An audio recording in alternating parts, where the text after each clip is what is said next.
This book is written by Jeff Keller, who is a motivational speaker, which is evident through the motivational tone of the book. After graduating from law school in 1980, he practiced for a few years. Feeling unhappy with his career in law, he became a motivational speaker, which he felt was his true calling. The numerous examples of people who achieved their goals through positive attitude are from his personal experience and research. What do I like about this book? The overall motivational tone of the book, that creates a positive drive within yourself. To the point, crisp writing, without being verbose at all, unlike some other books which keep reiterating the same points through multiple pages. Powerful examples from history. Great quotes by famous men. It is just a treat to read all these famous words by eminent people. The book justifies its title, Attitude is Everything, through its content. What I did not like about the book? Well, honestly, nothing. I'm usually critical of books if I find any flaws with the writing, or content, or engagement, but I didn't find anything lacking in this one. Hence, the complete 5 stars. The book is beautifully written with meaningful content. The book begins with a famous quote by Thomas Jefferson: "Nothing can stop the man with the right mental attitude from achieving his goal. Nothing on earth can help the man with the wrong mental attitude." In the first chapter, Jeff Keller talks about his own circumstances that led to his career change, finally becoming a motivational speaker. He mentions general problems faced by common people in their day-to-day lives and hence creates a bond with the reader. The book is primarily divided into 3 parts and 12 lessons. Each part includes various lessons, which are thought-provoking. The basic message conveyed through these 3 parts and lessons is, when you think, speak, and act in ways that support your success, you're firing on all cylinders and on the way to achieving phenomenal results in your life. Part 1, Success begins in the mind, thinking. In this part, the author tries to teach us that success begins in the mind, and he focuses on the power of attitude and belief in shaping your destiny. Lesson 1, your attitude is your window to the world. Attitude is like a mental filter through which you experience the world around you. Some people see the world through a filter of optimism while others have a more pessimist outlook. A person with positive attitude thinks I can while the others think I can't. We all start off with a clean window when we are young, and as we grow old, life throws some dirt on the window, like criticism, ridicule from peers, rejections, disappointments, and we start doubting our capabilities. We start having negative outlook towards things, and we are not as confident as we used to be earlier. The advice given in the lesson is to wash our mental window, so we can control our mental attitude. Every human being has the power to choose his attitude. Every human being has the power to choose his/her reactions to different things happening all around. One of the many examples cited, Dr. Viktor Frankl's, author of Man's Search for Meaning, would recommend people to read this, Experiences During Concentration Camp. Lesson 2, You are a human magnet. The message of this lesson can be summed up in a single quote by Earl Nightingale: "We become what we think about." Jeff states the idea of dominant thought. He says, your dominant thoughts rule the day. Your beliefs brought you to where you are today, and your thinking from this point forward will take you where you will be in the future. As human magnets, we have the power to attract success through our thoughts. If you think about positive things, positive outcomes, success, same shall follow. However, he rightly warns against the expectation of overnight success too. Lesson 3, Picture your way to success. The author asks the readers to create mental movies in the mind, picturing things and milestones they wish to achieve. At the same time, we have to get rid of our old rubbish mental images, which remind us of failure, negativity, and disappointments. One of the many examples cited, story of singer Celine Dion, where she mentions that from the age of 5, she had always imagined singing in front of houseful audience, receiving multiple awards and becoming a superstar. Another example quoted is of Jim Carrey, who wrote a post-dated check to himself for $10 million, which acted as a source of inspiration for him. Lesson 4, make a commitment and you will move mountains.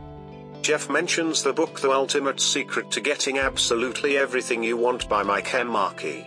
He says, the key to getting what you want is the willingness to do whatever it takes to accomplish your goals. When you commit to something, positive events start happening, the whole universe conspires to make it happen. He gives the example of Benjamin Roll, who cleared the Bar Council exam in his 14th attempt at the age of 74. Another example cited is that of Baldacci, who became a writer by learning the craft of writing through sheer commitment. Lesson 5, turn your problems into opportunities. Whenever something goes wrong, we start questioning ourselves, our circumstances, and at times our luck. In such a situation, we have two choices: 1. Keep feeling miserable, or 2. Learn a lesson from the problem and move on. A problem should be seen as an opportunity to learn, improve, and do something better next time. Adversity encourages us to make necessary changes in our life, tap our hidden potential. It teaches us to be grateful for the small things and helps us build self-esteem and confidence. As Napoleon said, every adversity carries with it the seed of an equivalent or greater benefit.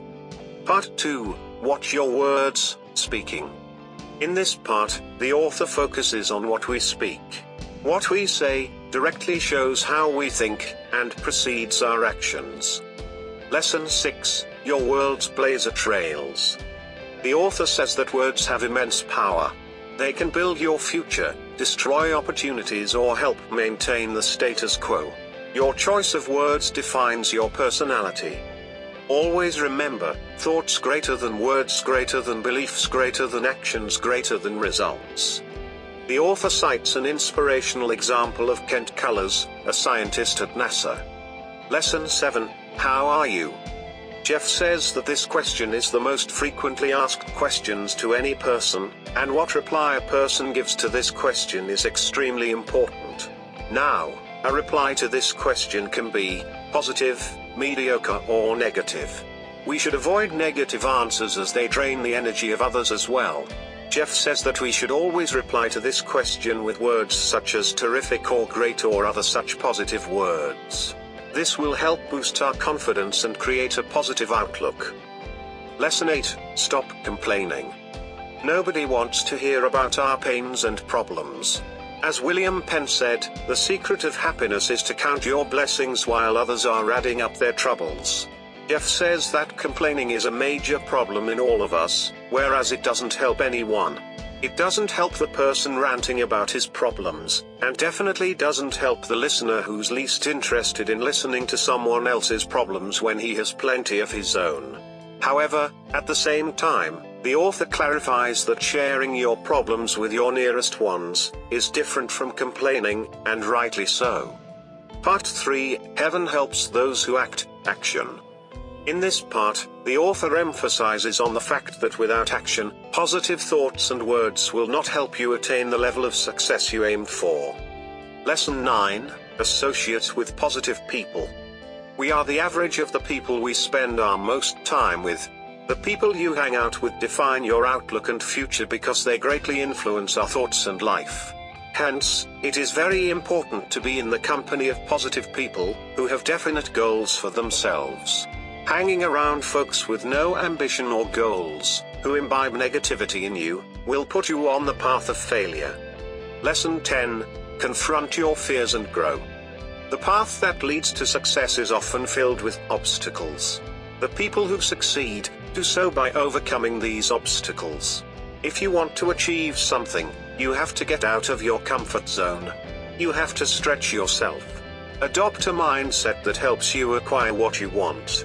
Remember, repetition is the key, like any other muscle. It will build up and encourage you to do something great. Lesson 11, get out there and fail. Winston Churchill said, success is going from failure to failure without loss of enthusiasm. In order to success someday, you must be willing to fail today. Successful people around the world are wise enough to know that success doesn't come in one shot. You have to persevere, fail again and again, learn from your failures, and work on it again with double enthusiasm. The author cites an example of TV talk show host Sally Jessy Raphael, who was fired 18 times, couldn't pay her credit card bills for 26 years, lived on food stamps, before finally making it big in the industry. Lesson 12, Networking that gets results. This lesson shows the importance of teamwork. It shows, if you're positive and ready to help people, in turn, will go out of their way to help you back. Some key points from this lesson. Develop a win-win attitude. Effectively participate in a group or organization. Do not stop the flow of messages, you should keep in touch with your peers. Become a good listener. Congratulate people on for their accomplishment.